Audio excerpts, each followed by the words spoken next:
Hello friends, welcome to Richu's Kitchen. இன்னைக்கு நம்ம கிச்சன்ல மொறுமொறுன்னு மசால் வடை எப்படி சுடுறதுன்னு பார்க்கலாம்.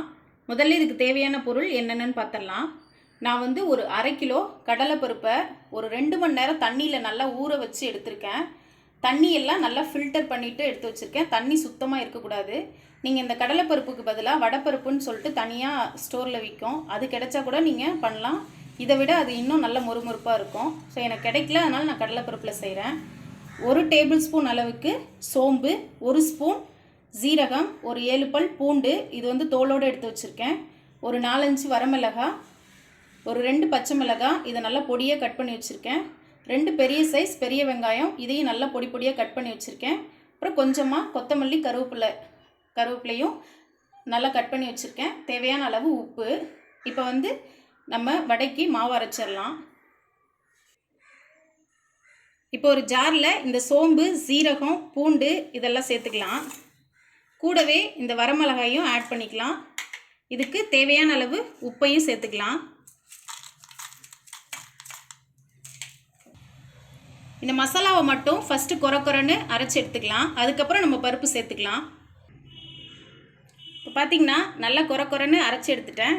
இப்போ இதில் கொஞ்சமாக பருப்பு சேர்த்துக்கலாம்.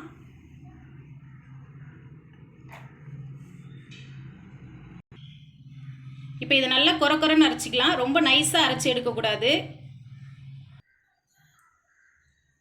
இப்போ பார்த்தீங்கன்னா நல்லா கொரன்னு அரைச்சி எடுத்துட்டேன். ரொம்பவும் நைஸாக அரைக்கக்கூடாது. பார்த்தீங்கன்னா பருப்பு வந்து 1-2 அப்படியே இருக்கும். ஸோ இப்போ இதை வந்து ஒரு அகலமான பாத்திரத்துக்கு மாற்றிடலாம். மீதி இருக்க பருப்பையும் அரைச்சி எடுத்துடலாம்.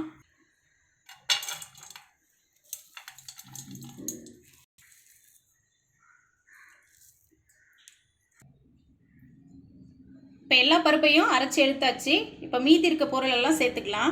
இதில் ஒரு 2 பெரிய வெங்காயம் நல்லா பொடி பொடியாக கட் பண்ணி வச்சுருக்கேன். சின்ன வெங்காயம் சேர்த்தாலும் ரொம்ப நல்லாயிருக்கும். 2 பச்சை மிளகாய், அப்புறம் கொஞ்சமாக கொத்தமல்லி, கருவேப்பிலை, புதினா இருந்தாலும் நீங்கள் ஆட் பண்ணிக்கலாம். ஒரு சில பேருக்கு அதனோட ஃப்ளேவர் வந்து பிடிக்காது, அதனால் நான் இப்போ வந்து ஆட் பண்ணல.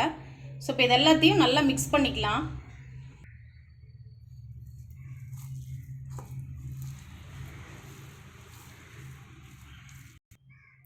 ஒரு சில டைமில் என்ன பண்ணுவோன்னா, இப்போது தண்ணி நல்லா ஃபில்டர் பண்ணாமல் அப்படியே அரைச்சிருவோம்.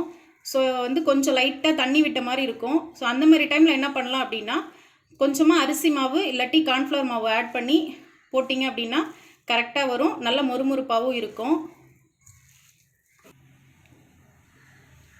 எல்லாத்தையும் நல்லா மிக்ஸ் பண்ணியாச்சு. உப்பு கரெக்டாக இருக்கான்னு செக் பண்ணிக்கோங்க. அவ்வளோதான். இப்போ வடை போட்டு எடுத்துடலாம். வடை போடுறதுக்கு முன்னாடி இந்த மாதிரி குட்டி குட்டி பால்ஸாக உருட்டி வச்சுக்கோங்க. அது மாதிரி உருட்டி வைக்கிறப்போ என்ன ஆகும் அப்படின்னா, நம்ம டக்குன்னு போட்டு எடுத்துடலாம்.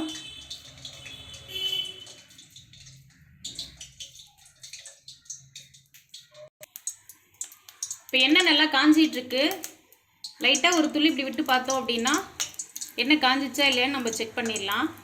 இப்போ லைட்டாக தண்ணியில் கையை டிப் பண்ணிவிட்டு இப்போ எடுத்து வச்சுருக்க ஒரு உருண்டை எடுத்து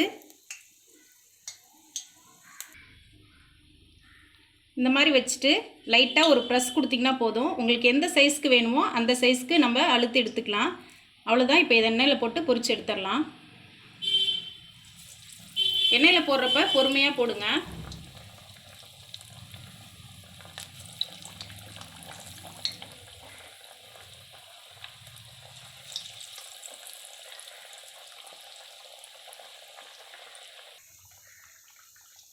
இடையில அப்பப்போ திருப்பி விட்டுக்கலாம்.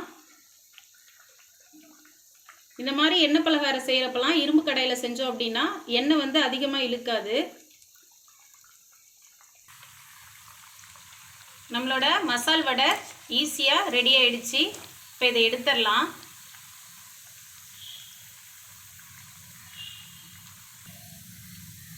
இதே மாதிரி எல்லா மாவையும் போட்டு பொரிச்சு எடுத்துடலாம்.